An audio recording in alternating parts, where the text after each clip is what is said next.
So Nick Saban's got a new job, huh? Nick Saban has been hired by ESPN, and he's going to appear on College Gameday. Who called it? I think a lot of people, so no one really deserves credit for this. But I will remind you of one thing. We had a segment, I don't know, like a year or two ago, and someone said, hey, when do you think Saban will retire? What do you think he'll do when he retires? And I said, I have no clue when he's going to retire. But he's going to Gameday once he retires. Now, it's been pretty well known behind the scenes that this offer's just been sitting on his table for like a decade. And John Talty, friend of the program, wrote a book where he talked about over a decade ago, I think right around a decade ago, Saban contemplated retiring then.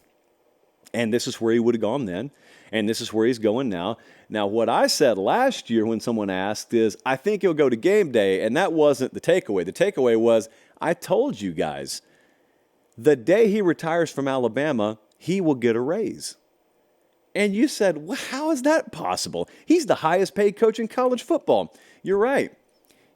That just means you vastly underestimate how much money there is in the world of talking on TV for a living. Now, I'm wearing a white T-shirt, so obviously I'm not exactly taking that windfall in like Nick Saban is. Nick Saban's going to be paid more to do this than he was to be the head coach at Alabama. So bank on that.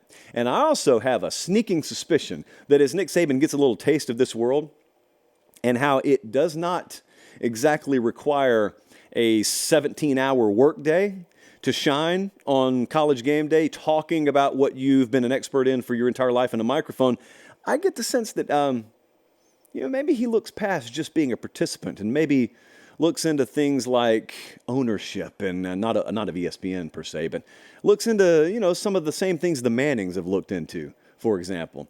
And that is full-scale production, and that is owning that production house. And that's just running your own team again. It's just you're playing a different game. I think Nick Saban could think about this.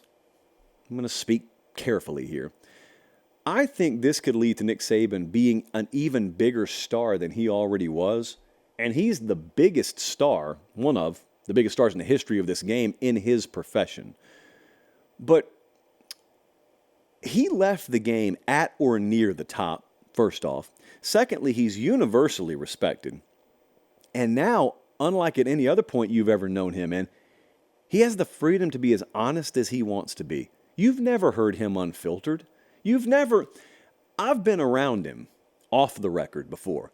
If you can get that version of him, it will be must-see TV. It will be unbelievable. And it's not that he's a hot take artist. It's just that his insight and him directing his thoughts and his words through the prism and filter of his applied wisdom is really amazing. You just want to sponge it up. And also, no one has a catalog of better stories.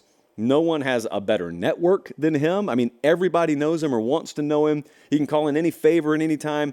And also, I think just his honest analysis of the game or teams or players, even with how much talent we have in this space right now, would be induplicable. No one else would have that. And I think Urban Meyer's done a really, really good job on the Fox broadcast. I mean, I've told you, like, candidly, that Fox broadcast on Saturday mornings takes a backseat to nothing for me. I think it's really good, and there's a lot of substance to it. But, man, when you add Nick Saban to the mix, there is no other Nick Saban in the space. Now, I was thinking about this. Consider a 9-year-old kid right now. If you're 35 or 45 or 55, you've grown up and you've known Nick Saban, the head coach, not only at Bama, but you knew him as the Dolphins and LSU and Michigan State. So you've watched his whole career.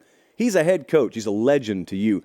But if you're 9 years old, I mean, yeah, like you can walk and chew gum at the same time, but you cannot possibly have the respect for what that guy just did as, full-grown adult version of you would. So picture a 9-year-old kid. 9-year-old kid came along at the very tail end of Saban's career. What will Nick Saban be to that kid when he's 19? A decade from now, Nick Saban's 72. He's 82 a decade from now. Could very well still be doing what he's about to be doing.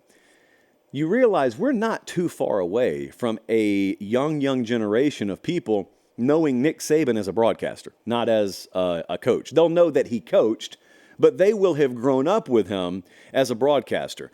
And that's going to be a very, very uncomfortable time for some of you who are in your mid to late 20s right now, because it will be that moment When some 19-year-old kid talks about Nick Saban as being that guy on TV who talks for a living, that is the first time in your life you will ever feel old. And it's going to suck, but I just want to prepare you for it. Still a little ways away right now, but I just want to prepare you for it. So Nick Saban to College Game Day. It finally happened.